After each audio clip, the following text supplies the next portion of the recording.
I lived a fairly simple life.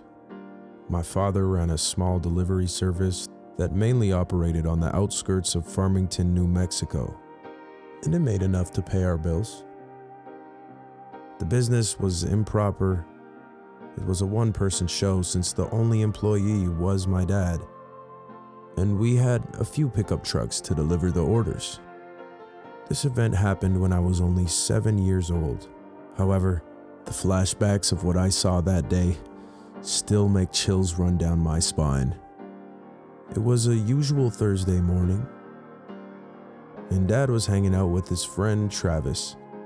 He was an old buddy who came to visit us from Navajo, along with his new girlfriend Melissa. They were seated in the backyard under the fine sun, reminiscing their old memories and how time flies.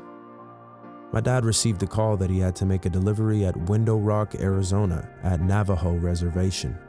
It is approximately a 2-hour drive from our town. Travis suggested that he has a few members living near Window Rock, which he hasn't seen in a while, and that it would be a good idea if we head out together.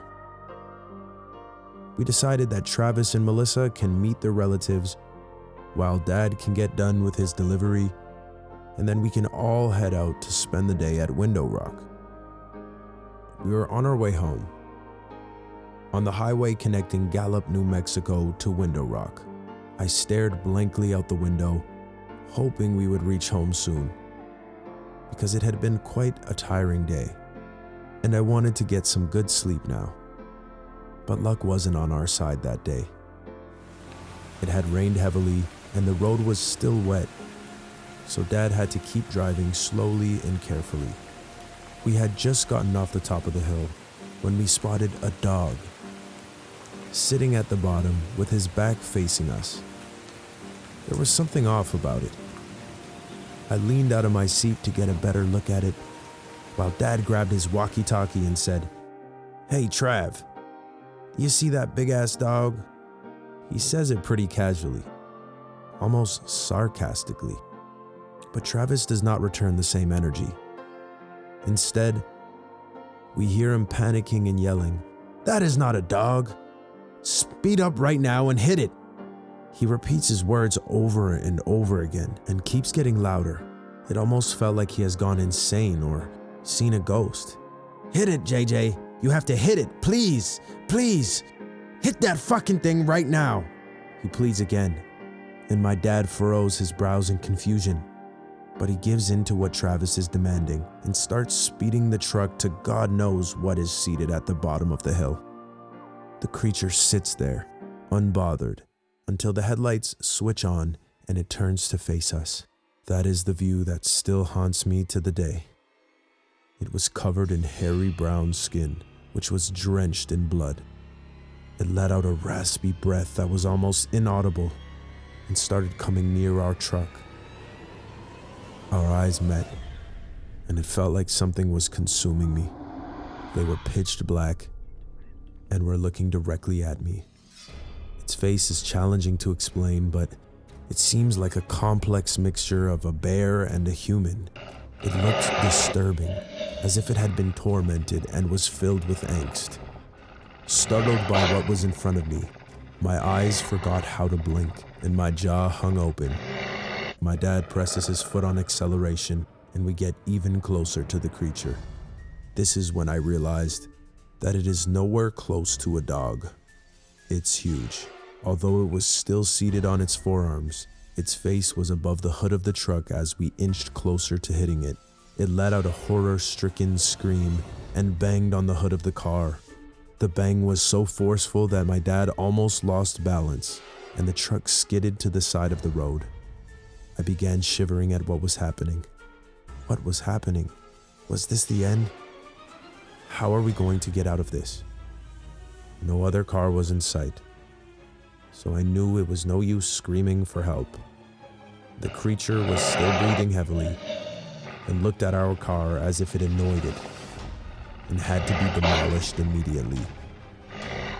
Dad regained his balance on the steering wheel, pressed his foot on the accelerator again, and raced toward the creature. Before the truck could hit, it took a giant leap and vanished out of our sight.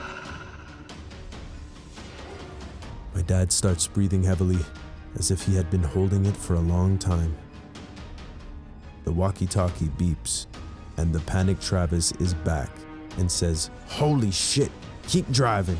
We have to get out of here, and we have to go faster."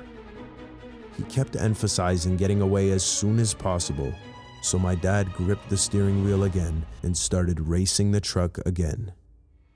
Just as we were about to enter Gallup, a police officer stopped us. He was a Navajo man too. Seeing our truck come to a halt, Travis pulls over his car, gets off hurriedly, and heads towards us. The police driver confusedly asked why he stopped, to which he replied those words which are crystal clear in my mind today. "We just saw a skinwalker a few miles back, and it's been following us." The police officer's blood runs cold at hearing it, and he immediately steps back, murmuring a few words which sound like a caution, gets in his car, and dashes away. Melissa looked over her shoulder and screamed.